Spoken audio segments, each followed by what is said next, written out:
Shalom, fam. This is Or Ibri with the Living Word Initiative, author, investor, and consultant. And I'm coming to you today with a video titled Dealing with Self-Esteem. So, self-esteem is an issue that a lot of people deal with.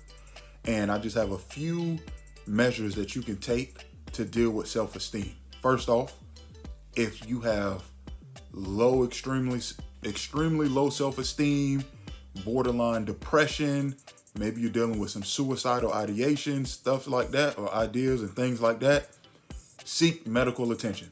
Seek medical help. I am not a professional. Seek a professional. If you need to go see a therapist, seek a therapist. Seek professional help if you need to. Now, if you're just dealing with a couple of few things here or there, and you feel like, for the most part, you're fine, you just need, a little jump start, then, this advice will be great for you. But if it's beyond that, if it seems like it's out of control or out of your control, seek professional help. So the first thing that you can do when dealing with self-esteem is accept reality. So many of us have this picture perfect idea in our mind, and our reality does not match up to the picture perfect idea in our mind. And that causes us to second guess ourselves. That causes us to have doubt about ourselves. That causes us to not think highly of ourselves. The first thing you have to do is accept where you are at.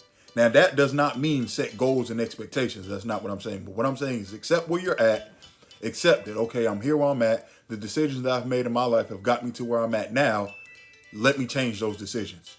But until you accept reality, you will continue to have self-doubt. Accept where you're at and then move forward from there. The next thing you could do is accept some of your flaws. So to go along with accepting reality, we all have flaws. Like, a lot of us live in a society where it tries to paint this picture that you have to be perfect, you have to be this. No one fits the bill of perfection. Even the models that they trout out in front of us, even they have to be photoshopped, edited, airbrushed. All of even their imperfections have to be removed. No one is quote unquote perfect. There, to be honest with you, I don't even think that there is a real definition of perfect, because everyone has their ideal of what perfect is. For instance, in a spouse, what's perfect for me in a spouse may be terrible for someone else. And what's great in what someone else needs in a spouse and what's perfect for them may not be perfect for me. So you have to come up with your own definition of what not necessarily being perfect, but what being whole is, and go toward that. Don't worry about being perfect. Accept your flaws. And then on top of that, everyone has something that someone else is going to either take issue with, maybe make fun of, or just not accept. Like me growing up, I've always been tall. Right now, I'm 6 feet 9 inches. I've always been tall. I got picked on for being tall just as much as the person who got picked on for being short. So everyone's going to always find a fault or a flaw. You just have to understand that a lot of times when people are pointing out a fault or a flaw in you, they're actually projecting their own inner self onto you. And then B, don't matter what someone else thinks. Like, do you like who you are? And then at the end of the day, it's some things you can't change. So guess what? You're going to have to accept it anyway. So let's just say I didn't like being tall. Guess what? I have to accept it because I am tall. I cannot not be tall. I can't wake up in the morning and be like, 5'11". Like, that's not going to happen. I'm going to always be tall. So there's certain things about you that you can't change. Accept them, love them, and move on. Make the best out of those situations. Real quick, an example, Eric Thomas was talking. He was like, he said, he's 5'10". He's like, he don't wish to grow up. He doesn't wish to grow and be 6'8". He loves his 5'10". He makes the best out of his 5'10". He's doing more with his 5'10" than people who are 6'8", doing what they're 6'8".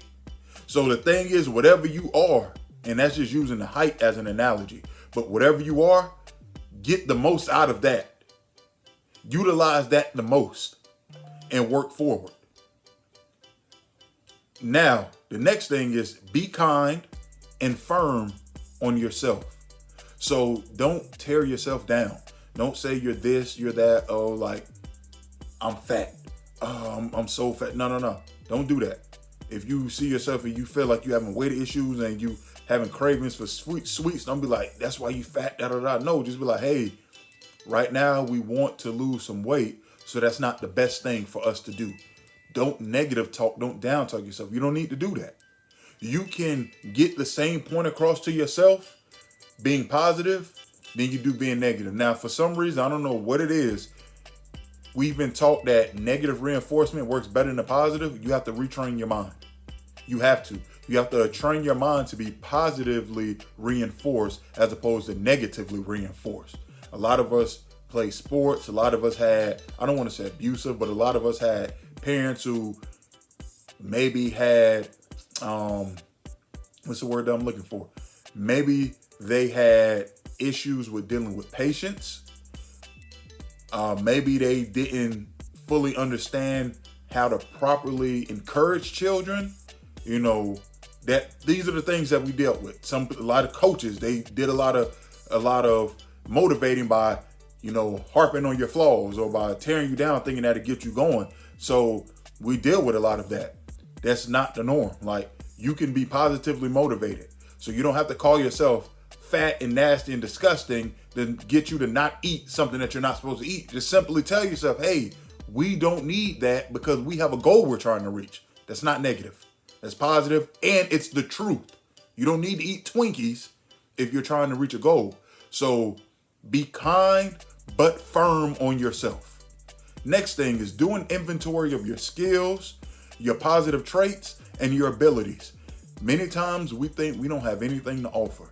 So that's why you really need to sit down and just do an inventory of the things that you have, things that are unique to you, things that make you different, or the things that are great attributes to you, and see how you can utilize those things. And I mean, it could be anything.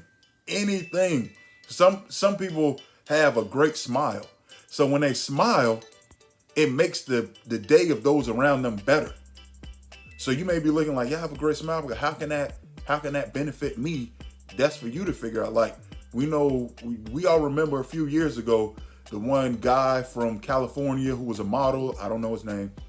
He ended up becoming a model. He had that mug shot that everyone just fell in love with. He was a black guy with the blue eyes, had the tattoos or whatever.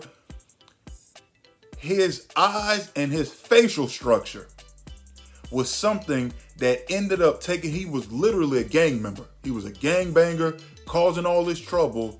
He now has turned his life around, and he's a model, and he goes around the world making money, modeling, motivating other people, and turning their life around. And all it was he had some blue colored eyes and a nice facial structure.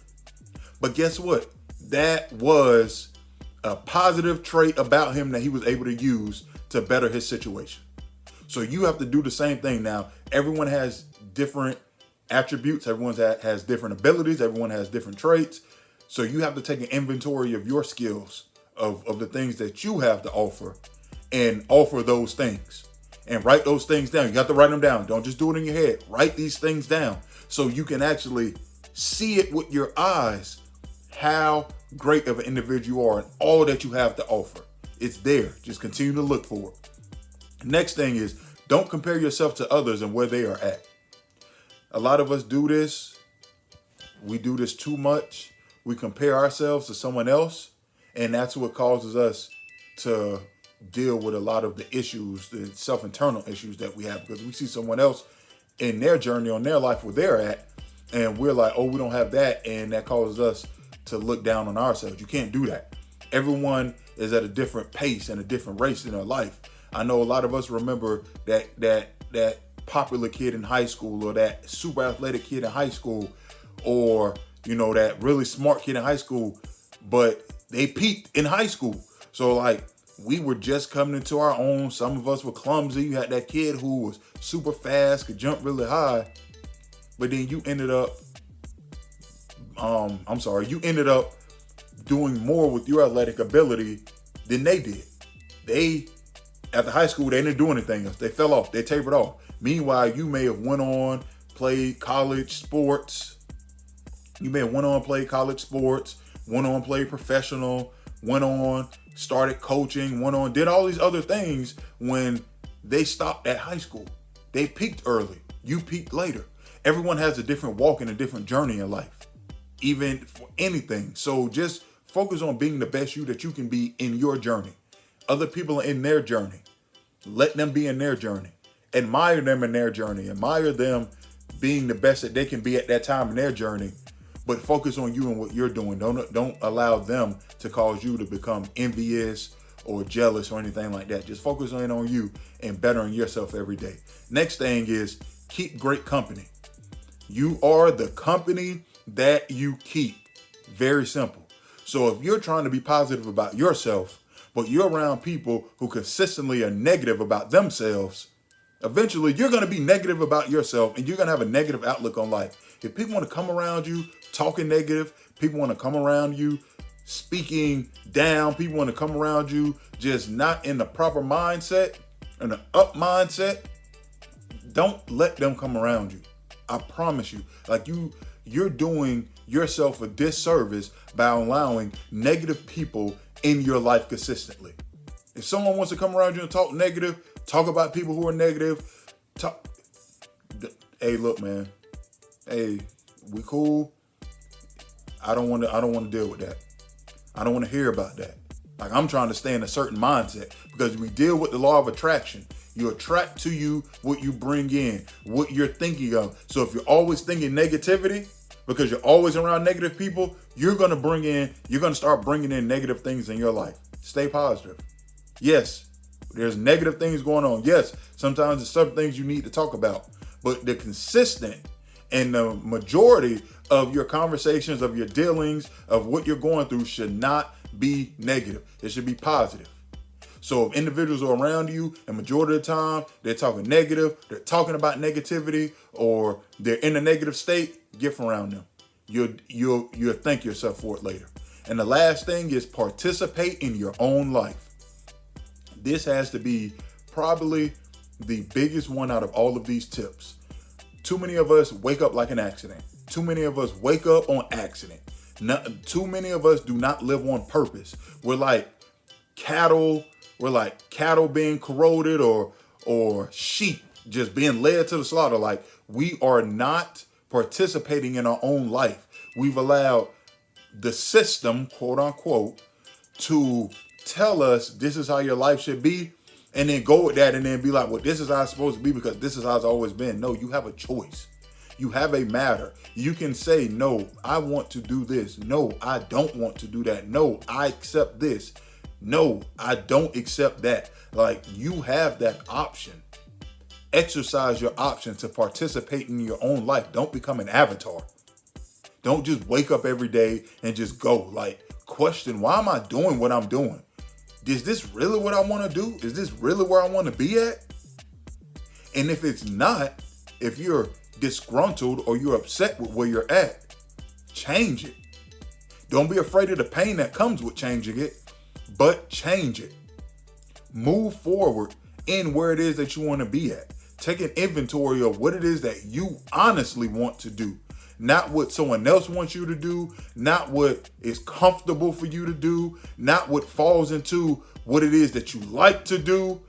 Do what is best for you. Simple. Do that. Be the highest version of yourself every single day. But be an active participant in your life. You have to be. If you don't, someone else will control you. And someone else will use you to build their legacy and their dreams and their future and do the things that they want to do. Too many of us work for someone else. There's nothing wrong with working for someone else if that's what you want to do. But too many of us are an avatar for someone else to use so that way they can sit and live their best life and use you to do all their grunt work in their life. Don't be that individual. Do your own grunt work in your own life.